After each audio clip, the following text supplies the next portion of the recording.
Bem, o Jornal da Rede Alesp agora conversa com o sociólogo Fábio Gomes. Há pouco mais de 2 meses para as eleições municipais, o Fábio fala sobre as pesquisas eleitorais. Bom dia, Fábio Gomes. Seja bem-vindo ao Jornal da Rede Alesp.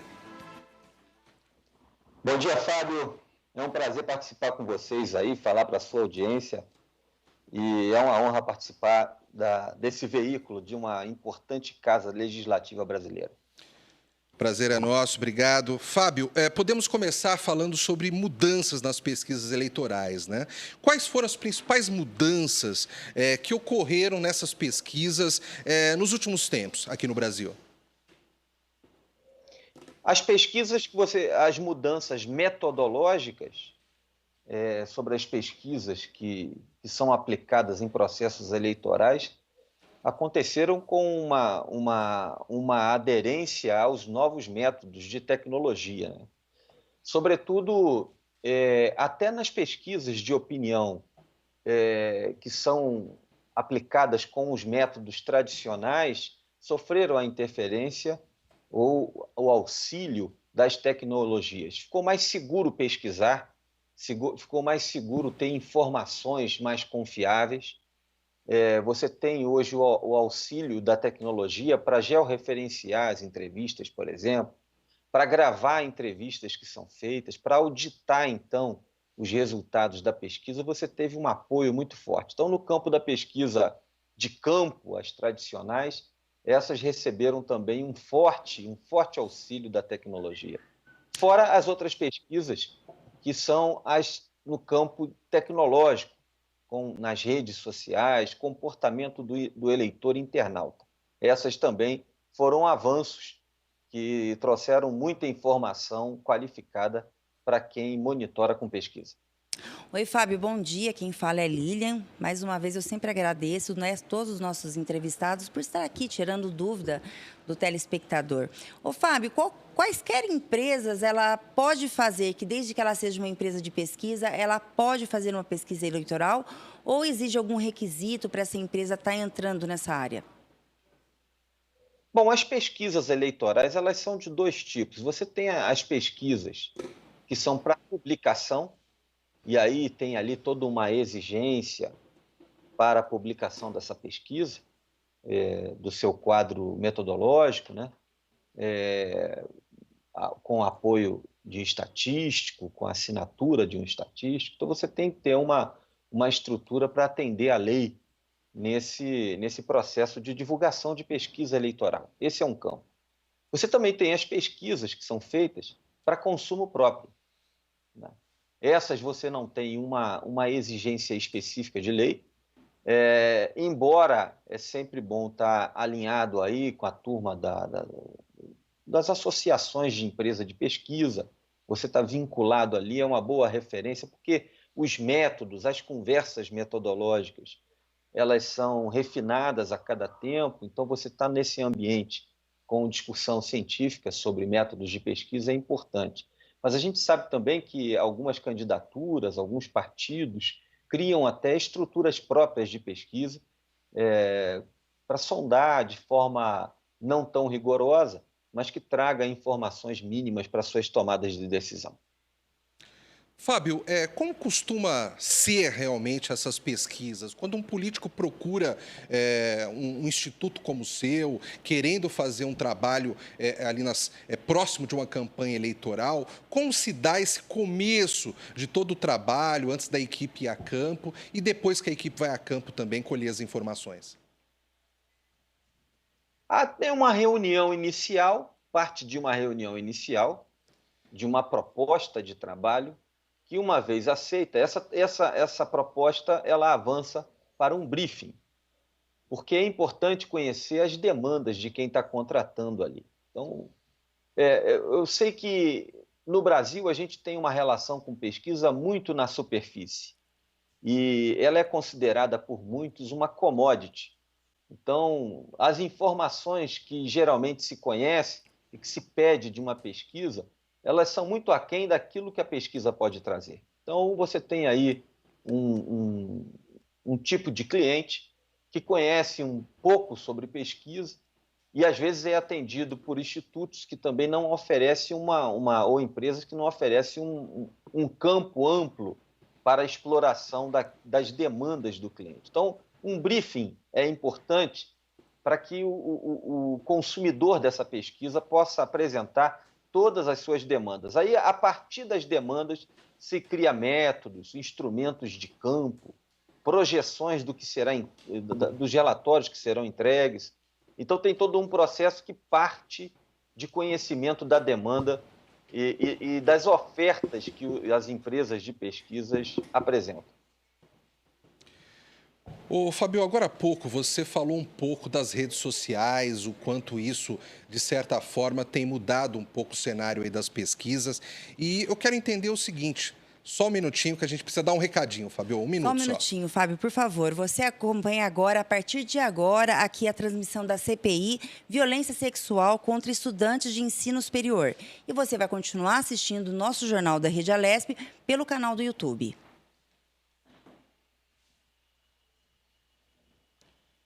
Fábio, você me ouve? Ouvindo bem.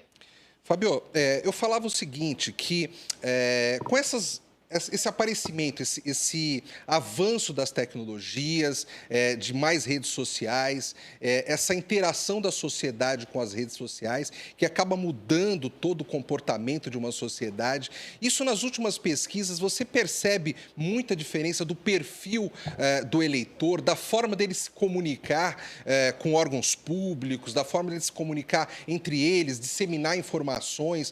Tudo isso vocês conseguem enxergar isso por meio das pesquisas? Uma mudança significativa no comportamento, na forma de se expressar. Mas a natureza desse comportamento ela é antiga, né?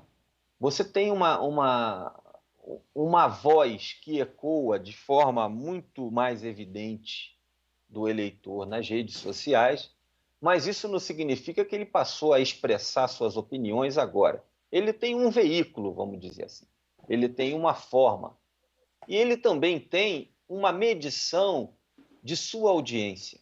Então, você tem situações de que o eleitor expressa a sua opinião e monitora ali quantos concordaram com ele nessa opinião.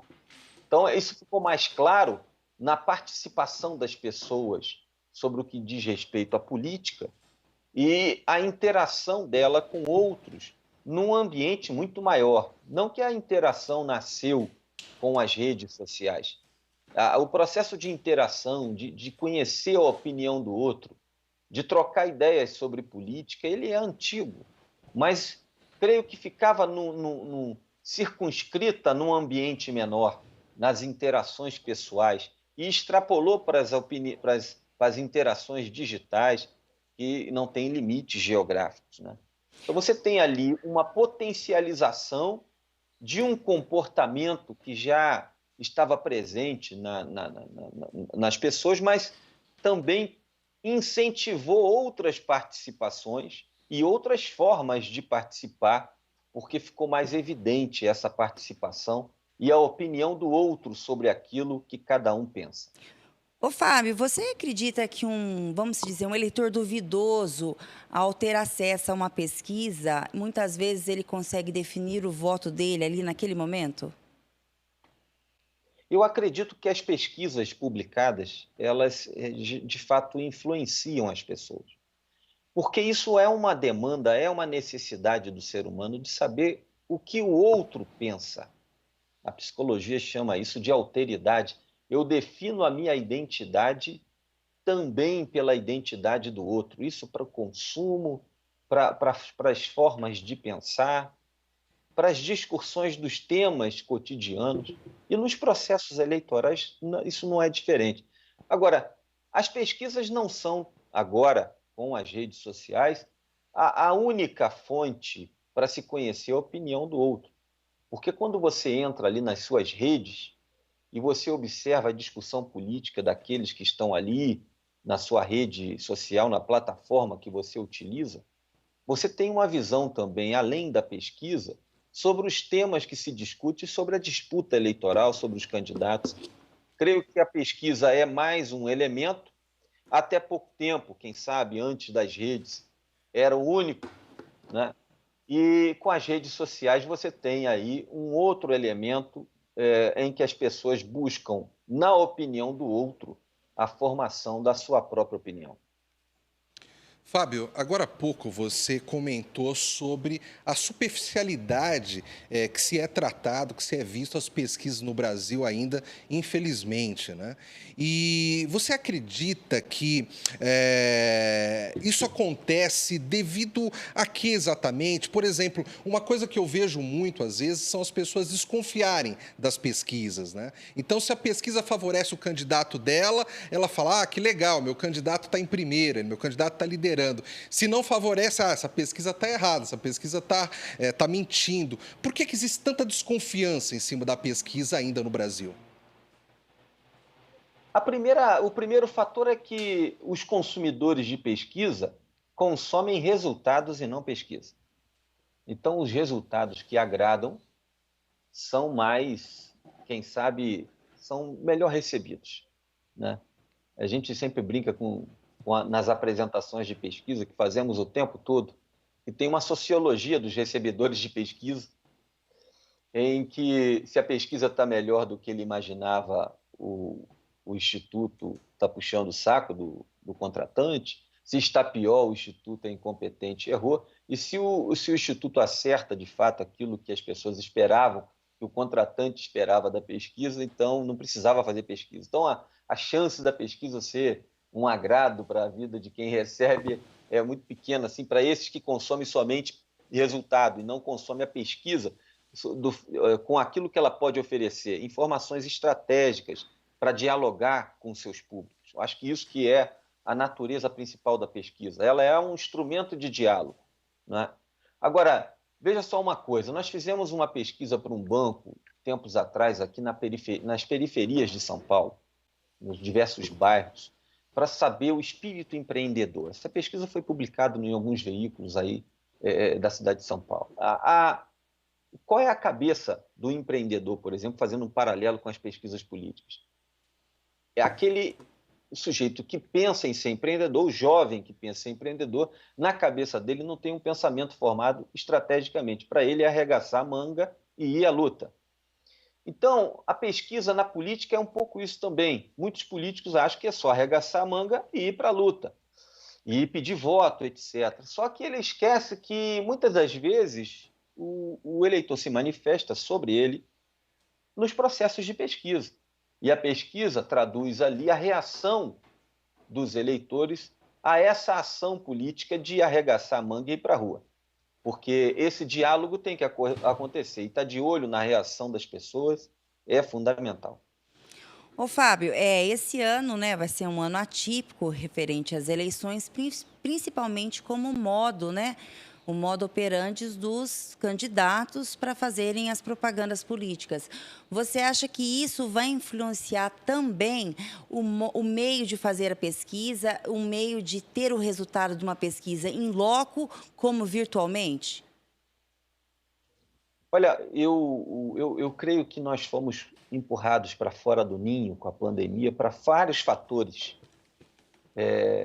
da vida cotidiana, da relação com o trabalho, e a pesquisa foi impactada também.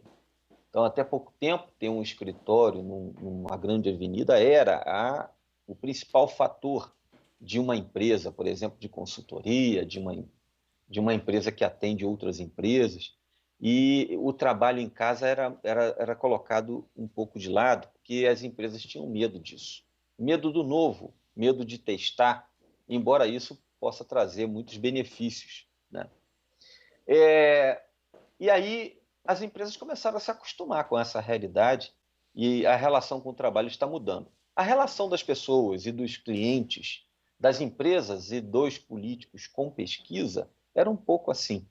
Então, por exemplo, lá fora, os Estados Unidos são os maiores contratantes de pesquisa, executores de pesquisa do planeta. E eles fazem muito mais pesquisa de forma digital do que presencial, muito mais do que a gente aqui. Então, nossa relação com a pesquisa ela é muito conservadora.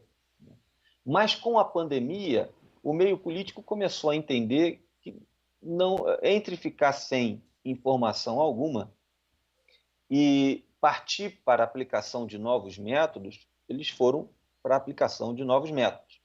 Então, entrou no radar desses contratantes pesquisa por telefone, as pesquisas quantitativas por telefone, as pesquisas qualitativas em ambiente virtual. Isso não era imaginado na última campanha. Eles não queriam nem ouvir falar numa história dessa. Mas a necessidade fez com que eles experimentassem. E uma vez experimentando, muitos passaram a gostar, né, a entender que de fato funciona, como as empresas que experimentaram o trabalho em casa e passaram a gostar depois dessa experiência. Ô, Fábio, numa campanha eleitoral, o que diferencia ali para o candidato uma pesquisa quantitativa de uma pesquisa qualitativa? O tipo de resposta que cada um dá, que cada método dá. Então, você tem a pesquisa quantitativa, ela vai te dar números. A pesquisa qualitativa vai te dar conceitos. A pesquisa quantitativa ela vai te falar quantos votam em determinada direção, quantos votam por faixa etária, por renda, por escolaridade, região da cidade. Quantos preferem uma determinada demanda, quantos aprovam o governo, quanto é a palavra que define a pesquisa quantitativa. A pesquisa qualitativa é definida pela pergunta do tipo como as pessoas pensam, como define o trajeto da decisão eleitoral, como eles avaliam o governo, como eles definem os atributos mais importantes para a construção de uma reputação política. Então, você tem, elas são complementares, são pesquisas que se complementam, até porque a pesquisa qualitativa também é conhecida como pesquisa exploratória, e ela explora na raiz das questões, nos motivos do pensamento, na origem do voto e da relação das pessoas com eleitores, e dali ela gera indicadores que podem ser monitorados pela quantitativa. E aí elas se complementam. Uma contribui para a outra nessa jornada que é monitorar o comportamento eleitoral. Ô, Fábio, a pesquisa ela acaba dando informações para o candidato, de que forma o eleitor o vê, mas ela também pode dar informações sobre os seus oponentes, os seus adversários, né? Até aquela coisa, acho que, da correlação, né, entre as candidaturas, se de repente ali não tem mais de um candidato brigando pelo mesmo eleitorado. De que forma essas informações sobre os seus adversários podem vir por meio de pesquisas?